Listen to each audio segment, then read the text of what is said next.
There has been a ton of news happening today. So we learned about Star Wars. We learned a little bit more about what might happen with Call of Duty.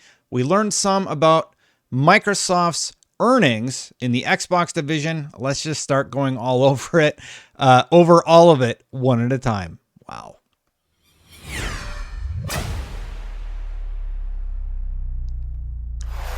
Thank you so much for watching. You know you're tired if you've recorded the same intro 3 times, but I'm not tired of you guys. So if you like my videos, please hit that subscribe button, hit that bell to know when I go live. Yeah, so real quick, I don't know where to start. So many things happened today. A lot of it interesting news, some of it good news. Let's just start with Jason Schreier's conversation about Activision Blizzard and what is potentially going to happen with the rights to the franchise after a few years. So he tweets, new Activision is committed to releasing at least the next 3 Call of Duty games on PlayStation, even after the Xbox acquisition, according to people familiar with the deal. That's COD 2022, COD 2023, and Warzone 2 in 2023. After that, it's hazier. So we know that Call of Duty is going to be continuing through 2023, so into next year. And then if anything is going to happen, that's when we would see it come to fruition. Now, remember, the whole Microsoft Activision deal, that's still not even going to be closed for a year. Like, everybody's sort of flipping out about the whole situation or just having really, really big reactions, but nothing will be solidified till next year. So I would imagine that we're going to have another big news cycle boom in about a year when we learn more about what is going to happen with the assets and how Microsoft decides to proceed with exclusivity.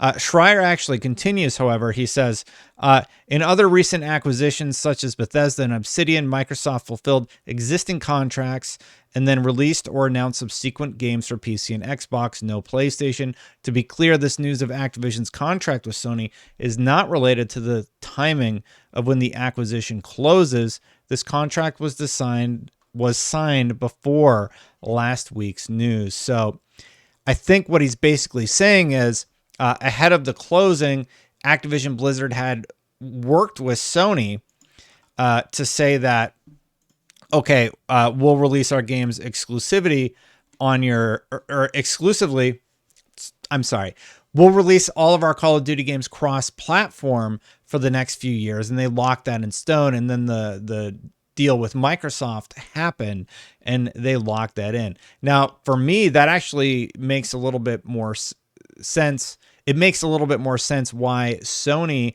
was a little upset or terse with Microsoft when talking about, you better honor your deals, because I have to imagine Activision Blizzard closed that, then sold to Microsoft, and then Sony's like, wait, what? So I wouldn't be happy about that, if I was running a $1 billion company. Not that I do. But anyway, some other quotes from Schreier's article here. Before news of the $69 billion acquisition broke last week, Activision had already committed to make the next few Call of Duty games available on Sony's console, according to 4 people with knowledge of the deal, speaking anonymously because they were not authorized to speak to press. So, of course, we're going to learn a little bit more about whatever is going to happen in the future. But yeah, you have to think about the value proposition of what the Xbox console is going to bring. I do think they're going to see some conversion, but for the next 3 years, I think Sony's going to remain on top.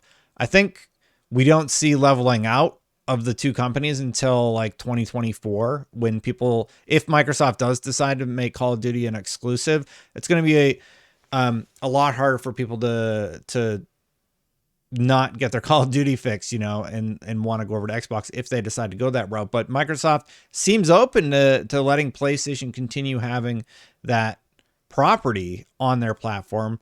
I have to imagine, unless the Spartacus thing comes out, then they would still be charging full price. I believe Activision Blizzard was one of the companies that was doing the whole $70 thing.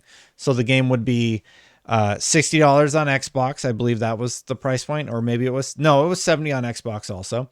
And then $70 on PlayStation, or you can just get Call of Duty as part of Game Pass. It's going to be a very enticing deal, but to have a group of friends who you play with on one platform transfer to another, that's always a tough thing. Sorry, I'm a little rambly tonight. I'm like exhausted.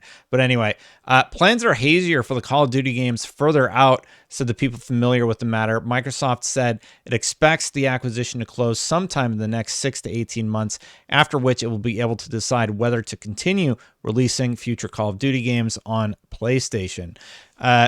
Everybody started referencing the same thing I referenced right away, which was, when everything started, sure, Microsoft with Bethesda, for example, was like, sure, you can expect games to continue coming to multiple platforms, but then as things played out, we see Starfield is not on PlayStation. There's a lot of people who had to eat a lot of crow out there who were saying Starfield was going to be like going as far as saying Starfield's going to be PlayStation exclusive. I think we all knew that would never happen, but it did seem quite likely that it would be Xbox exclusive.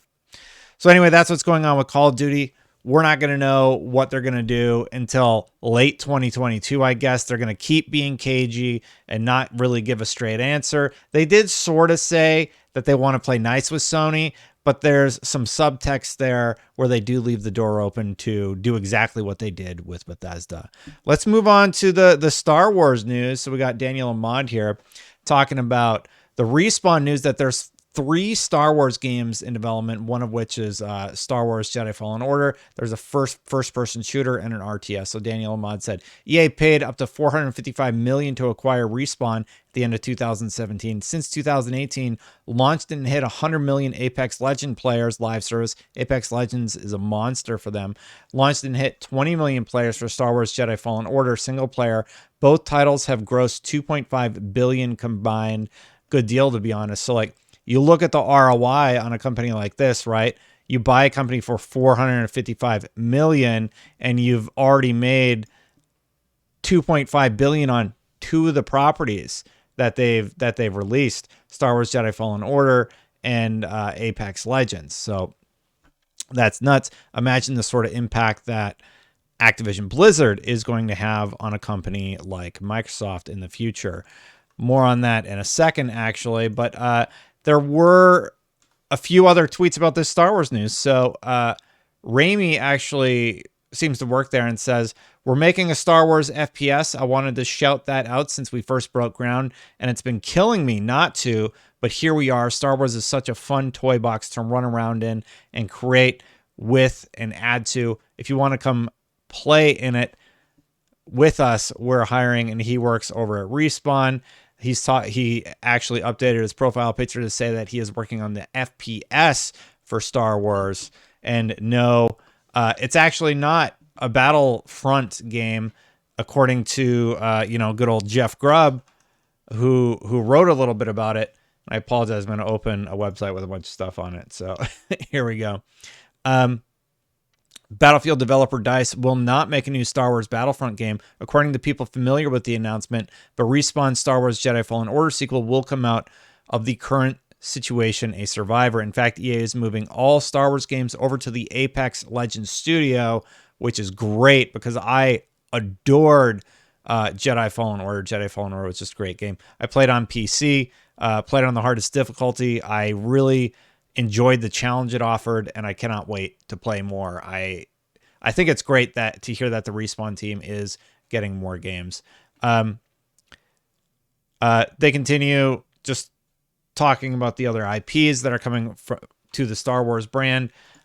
Good stuff all around. I am tremendously excited to hear more about that.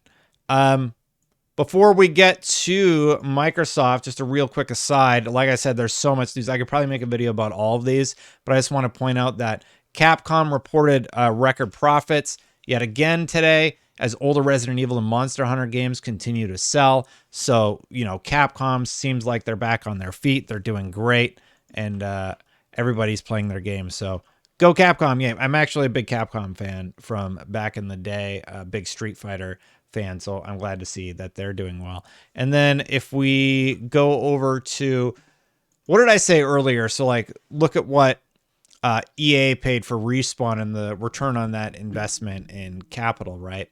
So Xbox actually posted their financials, and Daniel Ahmad has a little bit of a breakdown over on Twitter talking about, how profitable they are. And they're breaking records yet again. So basically, Microsoft's gaming division Xbox reported revenue of $16.28 billion for the 2021 calendar year, the best calendar year on record, beating previous high of 2020.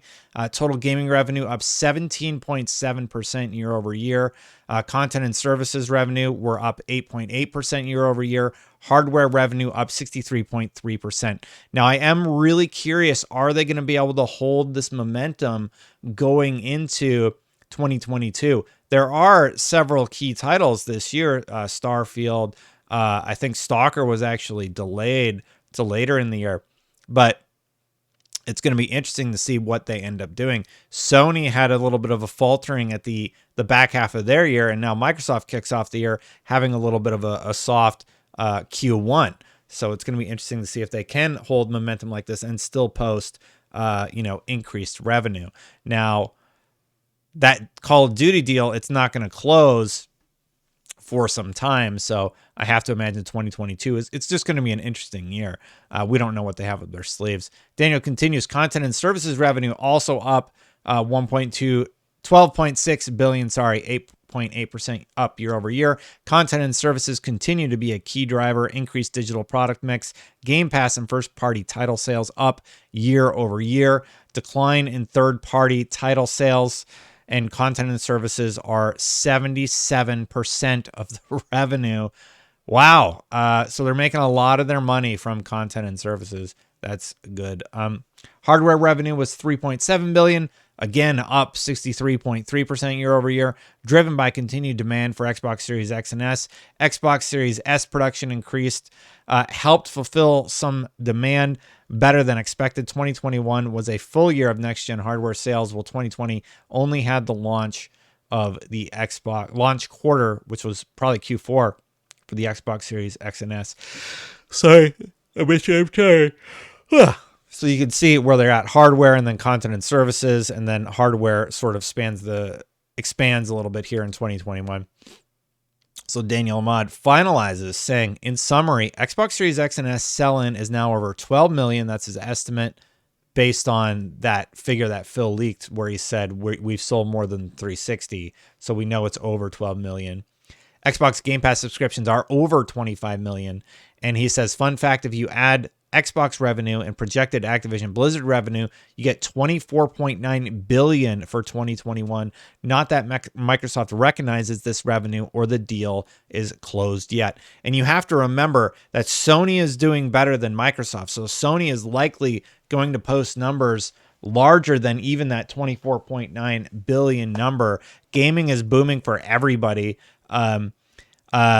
Sony's always weird. They always seem so sad that they didn't hit their 22 million console sales, but they're just kicking butt in the console sales market. So I think they're gonna have some happy numbers to post, and that'll be good to see. So I think that's everything I wanted to go over. Benji Sales also talked about the gaming revenue. Xbox is doing just insane numbers. Sony's doing insane numbers. New Star Wars games on the way. Jason Schreier with an update about the Activision Blizzard and what that means for the future of the Call of Duty franchise. And wow, man, there's so much news. I'm probably going to have to make a whole different video where I can just dive into those numbers a little bit and just talk with you about what I think that could be implying. But that's going to have to be for another day because it's 4 a.m. I need to go to bed. All right, I'm getting out of here, everybody. Thank you so much for watching. If you like my videos, please hit that subscribe button. I record them often late at night, so I do appreciate every one of you who subscribe. If you want to become a member and support the channel, memberships are turned on. Thank you so much to all the members. I work hard to bring you one of these every single day, and thank you so much to everybody who has joined. If you would like to join and support this channel, you can click that join button down there. All right, bedtime for Destin. Bye for now, everybody.